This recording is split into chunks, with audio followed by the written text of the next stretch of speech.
श्री स्वामी समर्थ. आचार्य मंजुषा जोशी या यूट्यूब चॅनलवरती आपल्या सगळ्यांचं सहर्ष स्वागत. आज आपण जाणून घेणार आहोत वृषभ राशीच्या जातकांना संपूर्ण जुलै महिना कसा असणार आहे. जून महिन्यामध्ये बऱ्याचशा अडचणींना सामोरे जात आतापर्यंतचा प्रवास झाला.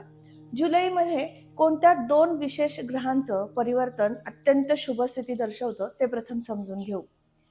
रवी या महिन्यामध्ये 16 तारखेला परिवर्तित होतील, पुढील राशीमधनं गोचर करण्यास सुरुवात करतील. सध्या स्थितीमध्ये त्यांचं गोचर हे मिथुन राशीमधनं असणार आहे. अत्यंत विशेष आणि महत्त्वपूर्ण कामगिरी तुमच्या आयुष्यामध्ये करणारा या ग्रहाची स्थिती म्हणता येईल. या महिन्यामध्ये शेअर मार्केटमध्ये किंवा इतर काही ठिकाणी गुंतवणुकीसाठी उत्तम स्थिती निर्माण करून देतील आणि त्याचबरोबर रवी बुधाचा बुधादित्य योग तुमच्या पत्रिकेतील धनस्थानात न असल्यामुळे निश्चित तुम्हाला विविध ठिकाणी गुंतवणुकीची संधी उपलब्ध करून देतील. अशाच पद्धतीने जेव्हा ते कर्केतनं गोचर करतील 16 तारखेनंतर, तदनंतर ते गुरूंच्या सानिध्यामध्ये तुम्हाला ऊर्जा आणि शक्ती दोन्हीचा एक सुंदर मिलाप या ठिकाणी पाहायला मिळणार आहे. रवी ग्रह तुम्हाला बौद्धिक क्षमता, शारीरिक श्रम या दोन्हीमधून तुमचं आर्थिक उत्पन्न वाढवण्यासाठी तुम्हाला सहकार्य किंवा मदतच करणार आहेत आणि त्याचबरोबर गुरु तुम्हाला ज्ञान देऊन तुमच्या कार्याची योग्य ती फळे प्राप्त करून देणार आहेत. अशा पद्धतीने उत्साहवर्धनाचा आणि स्वकष्टाने पुढे येणारा असा हा संपूर्ण वृषभ राशीच्या जातकांना जुलै महिना ठरणार आहे.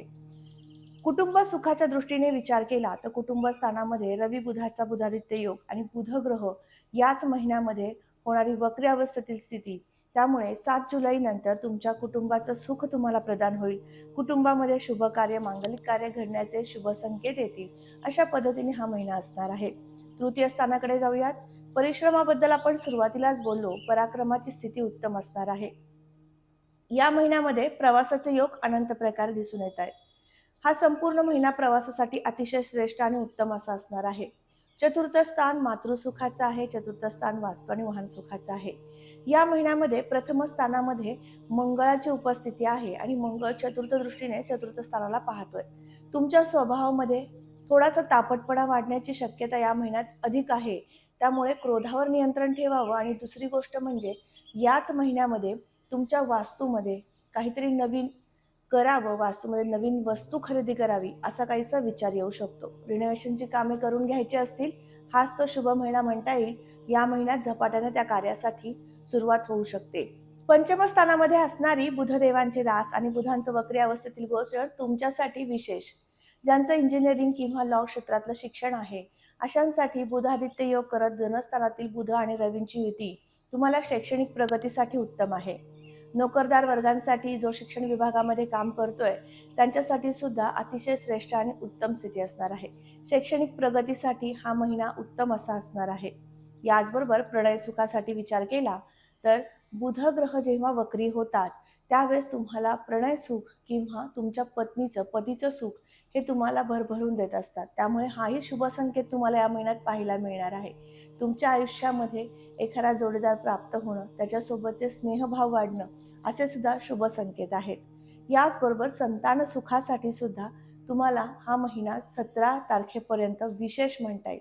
तुमच्या संततीकडनं एखादी शुभ वार्ता तुमच्या करणी पडणं किंवा त्यांच्या आयुष्यात एखादं शुभ कार्य, मांगलिक कार्य घडतंय आणि त्या सगळ्या कार्यामध्ये तुमचा विशेष सहभाग असणं, अशा पद्धतीने सुद्धा हा महिना म्हणता येईल. षष्ठ स्थानाकडे जाऊया. षष्ठ स्थानावरून आपण आरोग्य पाहिलं जातं. आरोग्याच्या दृष्टीने विचार केला तर आरोग्य स्थानामध्ये येणारी तूळ राशी, शुक्रांचं गोचर हे चतुर्थ स्थानातनं सिंह राशीतनं केतुयुक्त आहे. त्यामुळे या महिन्यामध्ये महिला भगिनींना सांगू इच्छिते, थोडंसं ओव्हर एक्झर्शन होऊ शकतं. जास्तीत जास्त कामाची धावपळ होणार आहे आणि त्यामुळे पाय पावलांमध्ये थकवा जाणवू शकतो. ओटीपोट, कंबरदुखी या काही त्रासांमधनं तुम्हाला जावं लागू शकतं.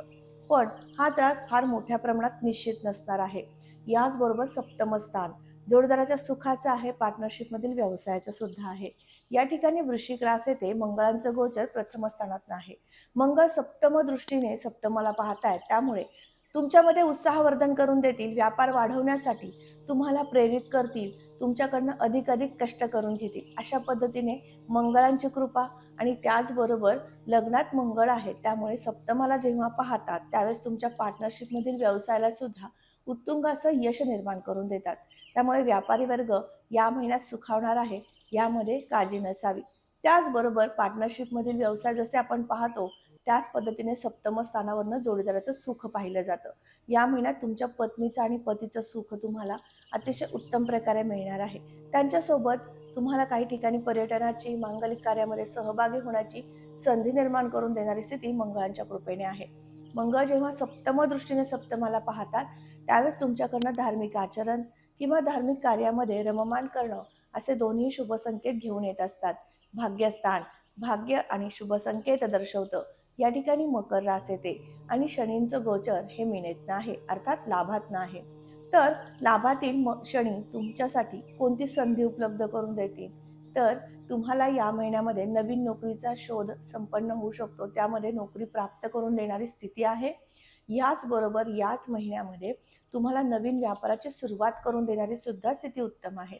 या महिन्यात सुनियोजित केलेला व्यापार निश्चित तुम्ही उत्तम प्रकारे करू शकणार आहात. त्या व्यापाराची स्थिती उत्तम अशी तुम्हाला करता येऊ शकणार आहे. यामध्ये प्रामुख्याने व्यावसायिक वर्गाला सांगू इच्छिते, ज्यांचा लोखंडा संदर्भातील व्यापार आहे, कन्स्ट्रक्शन मटेरियल संदर्भातील व्यापार आहे, त्यांच्यासाठी अतिशय श्रेष्ठ आणि उत्तम स्थिती आहे. लाभात शनी आहेत, त्यामुळे तुम्हाला वारंवार तुमच्या व्यापारामध्ये काही नाविन्य आणायचं आहे किंवा व्यापाराची स्थिती उत्तम सुधारण्यासाठी जास्तीत जास्त मीटिंग्स प्लॅन करायचे आहेत, नियोजन करायचं आहे, असाही सल्ला तुम्हाला देण्यात येतो. लाभात जेव्हा शनी जातात, त्यावेळेस तुमच्या थोडेसे कष्टाचं बळ वाढवतात, अधिक कष्ट करायला लावतात, पण त्या कष्टाचं फळ सुद्धा निश्चित देत असतात.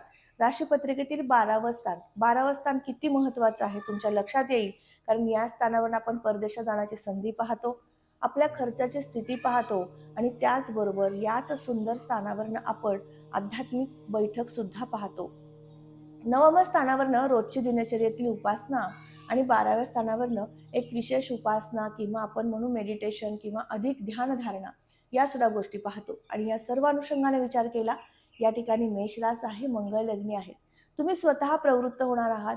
थोड्याफार प्रमाणामध्ये चिडचिड होतीये, तर त्यावरती तुम्ही लक्ष केंद्रित करणार आहात की आता मला मेडिटेशन केलं पाहिजे, आता मला स्वतःच्या स्वभावामध्ये थोडंसं परिवर्तन आणलं पाहिजे. आणि परिवर्तनाकडे एक पाऊल ते याच महिन्यात तुम्हाला दिसून येणार आहे. जास्तीत जास्त योगा, प्राणायाम, मेडिटेशन याचा आधार घेऊन तुमचं मनस्वास्थ्य तुम्ही प्राप्त करून घेऊ शकता. परदेशात राहणाऱ्यांसाठी किंवा परदेशात जाणाऱ्यांसाठी सुद्धा हा महिना उत्तम आहे. सांगू इच्छिते, तुम्हाला वृषभ राशीच्या जातकांना ज्यांचा 10वी आणि 12वीचा वर्ग आता नुकताच झालेला आहे, त्यांच्या परीक्षा झालेल्या आहेत आणि त्याचे रिझल्ट तुमच्या समोर आलेले आहेत, तर अशा वर्गाला सांगू इच्छिते, तुम्हाला आता पुढे काय करावं असा विचार येतोय. मग यासाठी निश्चित तुम्ही मला संपर्क करू शकता. त्यासाठी खाली मी माझा व्हॉट्सअप नंबर दिलेला आहे, त्यावरती माहिती पाठवून पुढे तुम्हाला कुठल्या क्षेत्रामध्ये नोकरी आणि करिअर होऊ शकतं, त्यासाठी कुठली साईड निवडून तुम्हाला त्यात प्रावीण्य मिळवायचं आहे, त्या साईडने शिक्षण पूर्ण करायचं आहे, याची माहिती घेऊ शकता. त्याचबरोबर सांगू इच्छिते, या महिन्यातील ग्रहस्थितीनुसार तुम्ही ॲडमिशनसाठी प्रयत्न निश्चित करू शकता, त्यातील अडचणी कमी करून घेण्यासाठी. आणि त्यात विशेष म्हणजे बुध आदित्य योग धनस्थानातनं आहे, बुध वक्री आहेत, तर निश्चित तुम्ही तुमच्या शालेय शिक्षणामध्ये जसं यश उत्तुंग असं मिळवलेलं आहे, तसंच तुम्हाला पुढच्या शिक्षणासाठी सुद्धा सुरुवात करणारा हा महिना असणार आहे. म्हणून तुम्ही या महिन्यामध्ये जास्तीत जास्त श्रीहरी विष्णूंचं नामस्मरण करा, म्हणजे तुम्हाला योग्य मार्गदर्शन मिळेल. तुम्हाला जे तुम्ही कार्यक्षेत्र निवडणार आहात किंवा जे शिक्षण घेण्यास सुरुवात करणार आहात, त्या शिक्षणामध्ये सुद्धा सुस्थिरता आणि अभ्यासी वृत्ती वाढलेली दिसून येणार आहे.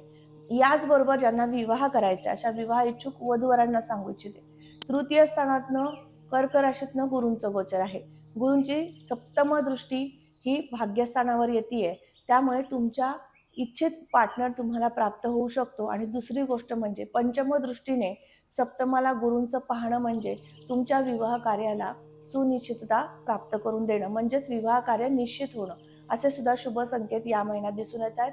नक्कीच प्रयत्न करायचे आहेत. तुमचे प्रयत्न आणि तुम्ही केलेली उपासना याचा संयोग जुळून आला आणि तुमचं विवाहाचं कार्य निश्चित झालं, असे काहीसे परिणाम तुम्हाला पाहायला मिळणार आहेत. आज आपण समजून घेतलं संपूर्ण जुलै महिना तुमच्यासाठी कसा आहे. संपूर्ण महिनाभर जास्तीत जास्त श्रीहरी विष्णूंचं नामस्मरण करा, माता लक्ष्मीचं नामस्मरण करा. तुमच्या जीवनामध्ये आरोग्य संपन्नता, आर्थिक स्थिती सुधारण्यासाठी मदत होईल. पुन्हा भेटूयात अशाच महत्त्वपूर्ण माहितीसह. तोपर्यंत आज मी आपली रजा घेते. श्री स्वामी समर्थ. जय जय स्वामी समर्थ. रामकृष्ण हरी.